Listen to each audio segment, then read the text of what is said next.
Another great question I get often is about cleaning guns and maintaining them. You see here my Walther P99. This is my daily carry. I haven't cleaned this since October. It's now mid-March. I've fired nearly 2,000 rounds through it. I haven't had a single issue with it. That's something I would consider a reliable firearm. But let's go over cleaning it. First, for disassembly, we've got takedown. Pull here, squeeze trigger, slide comes off the front.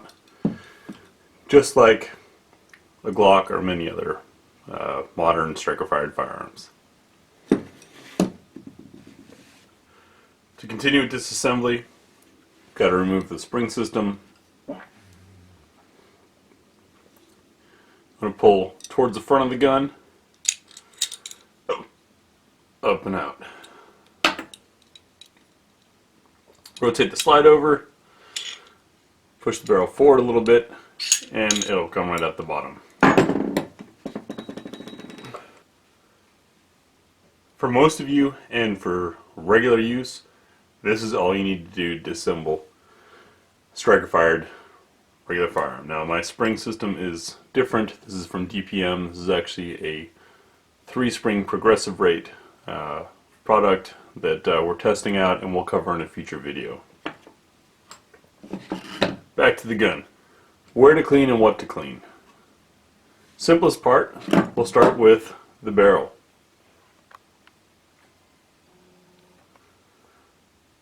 You've got mating surfaces here along these edges that are part of the lockup. That is ensuring the barrel seals tightly in the frame, or in the slide rather. Those need to be kept clean.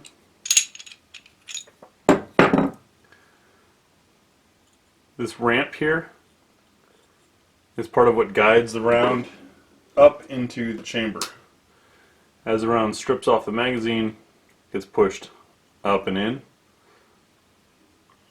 If that builds up a lot of junk, you'll start to have friction and some issues. And then of course inside the barrel. Now how do we clean that? You might have seen some very impressive cleaning kits out there and all types of crazy products. I've tested quite a few of them. I'll tell you what I actually use. Remington Wipes. These are pretty simple. Come in a container a lot like sanitary wipes or disinfectant wipes you'd find somewhere else or find for another product. I like them because you just wipe. There's nothing advanced or crazy about them. Wipe off the crud. You don't need to get the exterior of the barrel very much, but it does help for cosmetics.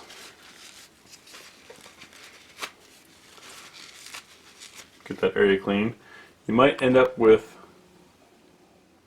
some crud built up along that ramp that can be scraped off. Now these dental tools are an interesting sidebar. You can go to the gun show and pay $5 or $6 for these, or the next time you're at your dentist, ask them for their old tools. They often break or wear out and they're required to throw them away. That's right, they toss them. I asked my dentist for their tools and I got a little bag of them. They work great for scraping out stuff. Just be careful not to harm any finish. Another alternative is the classic AP brush that we use in the military. They come in different strength of plastics as well as brass, steel, whatever. Just make sure you're not getting anything that's going to be too strong and actually scrape the metal.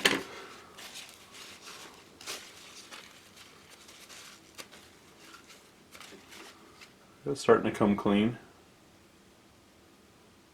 Ramp should be shiny, based on a quality firearm. As far as getting the bore, you can see down in there, rifling.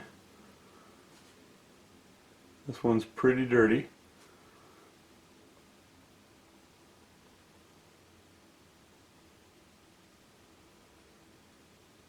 That's what grips the bullet and starts the spin.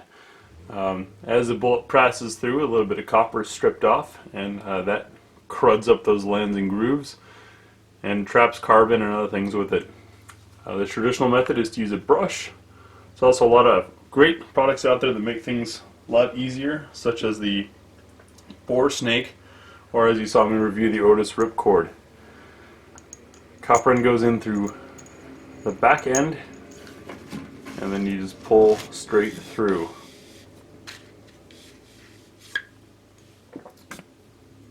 Bringing whatever crap was stuck to it with it. Now if we zoom back in, see, it's a bit cleaner now.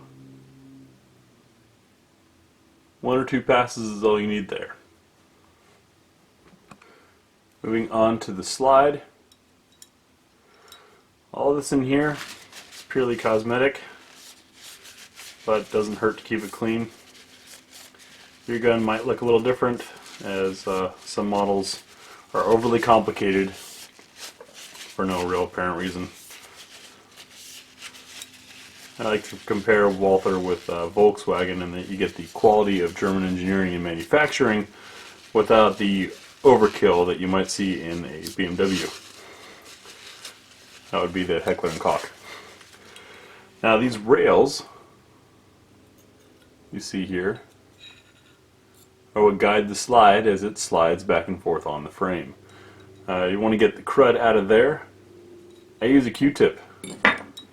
Just a simple wipe through for a Q-tip, or with these wipes, wad it up, shove it in there. Part of why I use these wipes is they do clean, they also lubricate. So anything that gets cleaned gets lubricated and protected. Finishing up on the slide, we've got 2 more areas to really pay attention to. This little guy is your safety plunger. If you've got a Glock, or really most modern striker fireds, there's something that looks like this in about this position. That is part of what the trigger pushes up on while you're initially pulling the trigger. As that gets dirty, friction increases, and you'll actually feel a difference in your trigger. Cleaning that, or polishing it, and your trigger will feel smoother or lighter. So that's a good area to pay attention to.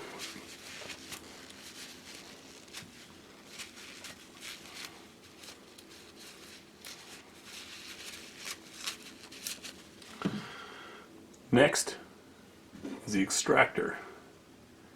If you see that little claw right there, that claw, that is what grabs onto the back end of the round and helps pull the casing out of the chamber. And actually hold on to a round just like that. As the underside of that extractor, that claw, gets dirty, the gun loses its ability to grip. That's a great place for something like a dental pick. This doesn't need constant maintenance, but if you start to have issues, give a couple scrapes in there, and I bet you'll get some crud out. Pretty easy. The exterior, depending on your finish, I want to wipe down just to keep it happy and pretty. Especially carry guns that get exposed to moisture from your skin, or if it's a car gun, it gets stored in there with a lot of moisture. That's a good spot to, or a good reason to clean up the outside of it. Pretty much done with all you need for on a regular basis for the slide. Frame, you've got a support face here that on some guns is also part of the feed ramp. You've got the bits of the rails that fit inside the slide. Crud will build up along there. And then these edges on the trigger bar affect some of your trigger feel as well. That's partly depending on which one and what gun you have, what pushes up on that safety plunger. Once again, using the rim wipes, it's pretty simple. You want to keep any debris out of the rear trigger mechanism area. If you want to know what that really looks like up close, on a simpler gun, you can see one of my videos where I disassembled Glocks.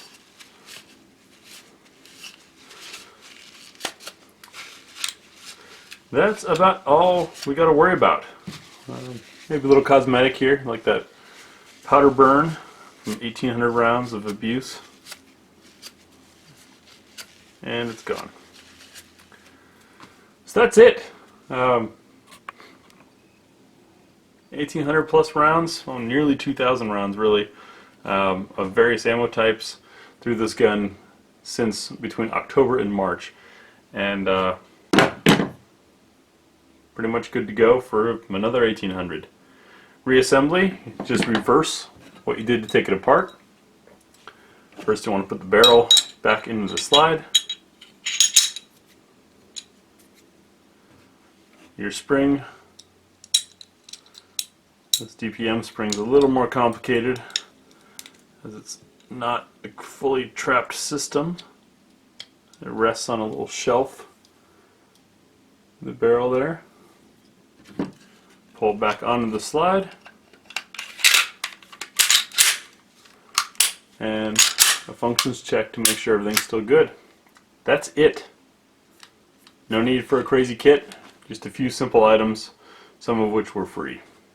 Thanks for watching.